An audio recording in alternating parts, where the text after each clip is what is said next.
Sveiks, mani sauc Toms. Es mācos Rīgas Hanzas vidusskolā jau 10 gadus. Un tā kā tu esi šeit, es tev pavisam īsi pastāstīšu par 3 lietiņām. Par skolotājiem, par to, vai tev šeit būs interesanti, un par dažām atziņām, ko esmu guvis šo 10 gadu laikā. Tātad par skolotājiem. Vienā vārdā es viņus visus raksturotu kā unikālus. Katrs no viņiem ir pilnīgi atšķirīgs. Tas, ka viņi tev iemācīs visu to, ko tev vajadzēs zināt, var būt droši. Taču, manuprāt, ko ir vērts pieminēt un kas ir daudz svarīgāk, ir tas, cik viņi ir pretimnākoši, īpaši jaunajiem skolēniem. Ko es ar to domāju? Ar to, ka, ja būs tāda nepieciešamība, viņi būs gatavi veltīt tev kādu starpbrīdi, lai tu varētu paspēt uzrakstīt savu darbiņu, ko tu nebija uzrakstījis, vai arī, lai atskaitītu kādu dzejoli. Ja tu to vēlēsies, viņi arī varēs kļūt par taviem draugiem.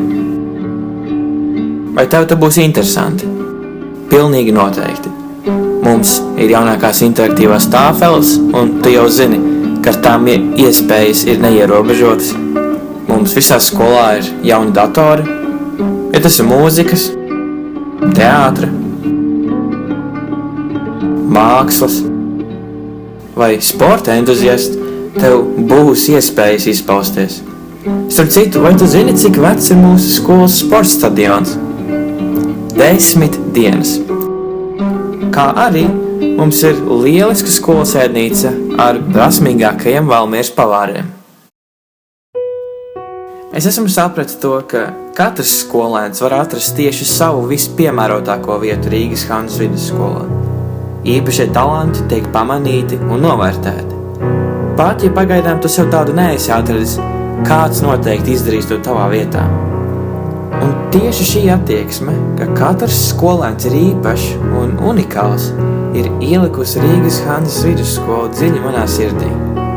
Es zinu, ka tieši tāpat jutīsies arī tu, kad būsi iepazinies ar skolu mazliet tuvāk. Pat, ja arī tu vēl sevi neesi īsti atradis, neuztraucies. Par to parūpēsimies mēs, Rīgas Hanzas vidusskola.